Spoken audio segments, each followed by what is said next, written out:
एक ही व्यक्ति के चक्कर में रखा था, उसका नाम क्या? बोलो दाऊद। सही है।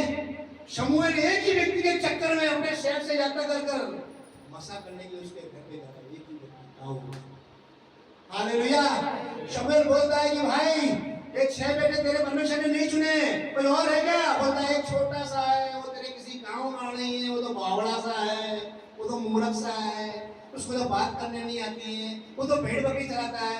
बोलता उसको बुला, जब तक वो नहीं आएगा तब तक हम खाना नहीं खाएंगे। और राजा आ रहा है जंगल से, भेड़ बकरी चला के सब इंतजार करते हैं कि जब तक राजा नहीं आएगा खाना नहीं खाने देगा परमेश्वर।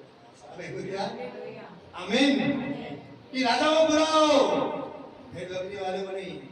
डेस्टिनेशन बदल जाती है, आपकी लोकेशन बदल जाती है आपकी, तब यीशु मसीह के अंदर आप अपनी आत्मिक स्थिति को सही करते हो। हालेलुया। लोकेशन, नाम, पद, रुतबा सब बदल जाता है यीशु के नाम में, आत्मिक स्थिति सही करने के बाद। अब दाऊद चढ़वाएगा नहीं, वो राजा का वेट करेंगे, राजा आएंगे, पहले वो आएंगे, फिर उनका मसा होगा, फिर खाना खाएंगे। सही बात है। हालेलुया, आमीन, आमीन।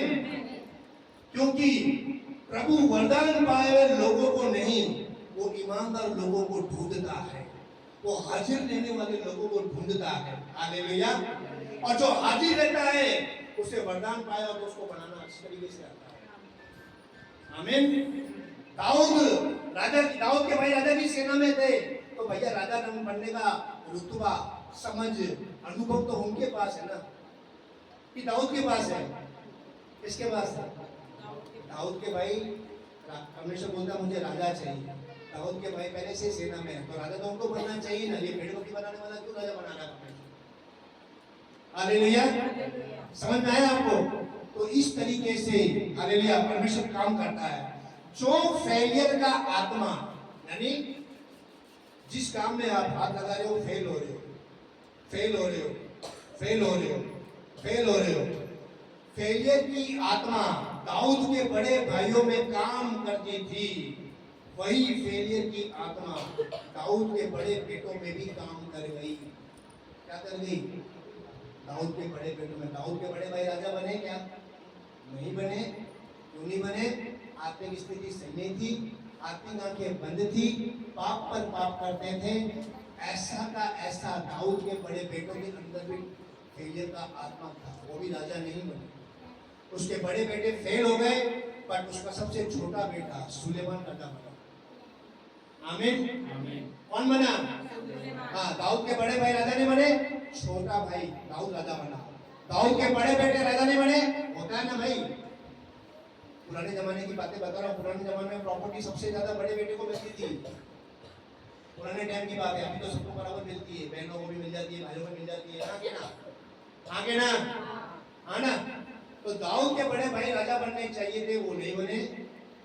दाऊद के बड़े बेटे राजा बनने चाहिए थे, वो भी नहीं बने। हालेलुया।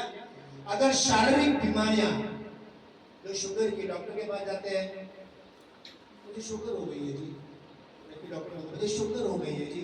अच्छा, तो डॉक्टर जब हमसे सवाल पूछता है तो हमको सब बताना पड़ता है ना।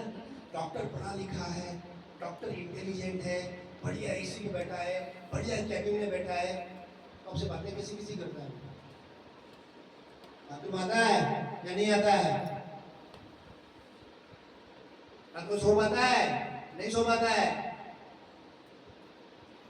खून साफ है, खराब है? हम सोचते हैं पढ़ा लिखा आदमी ऐसी कैसी बातें कर रहा है, वो रखा इसलिए। फिर हम बोलते हैं हाँ जी, हाँ जी, हाँ जी। वो ऐसा इसलिए पूछता ताकि आपका सही इलाज करता है, और यीशु से आपको आज यहाँ पर लाके आपका इलाज करके भेजेगा।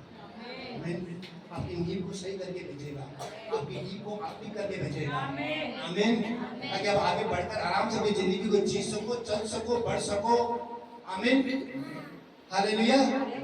तो अगर शारीरिक बीमारियां जो शुगर की है वो आपकी लाइफ में बगैर नशा किए आपके ब्लड में प्रवेश कर सकती है, तो फिर आत्मिक बीमारियां भी तो प्रवेश कर सकती है। आगे ना, दाऊद के भाई फेल हो गए आपकी वजह से, दाऊद के बेटे फेल हो गए आपकी वजह से, आत्मिक थे नहीं, आप पिकनिक सही थी नहीं, हालेलुया। तो जब बीमारियां ट्रांसफर हो सकती है एक पीढ़ी से दूसरी पीढ़ी, अच्छा तू नशा नहीं करता है, अच्छा ठीक है, तो तेरे को शुगर कैसे हो गई? तू नशा नहीं करता? नहीं जी, मेरे दादा को थी, वो शुगर में गया, फिर मेरे पापा को वो शुगर में गया, अब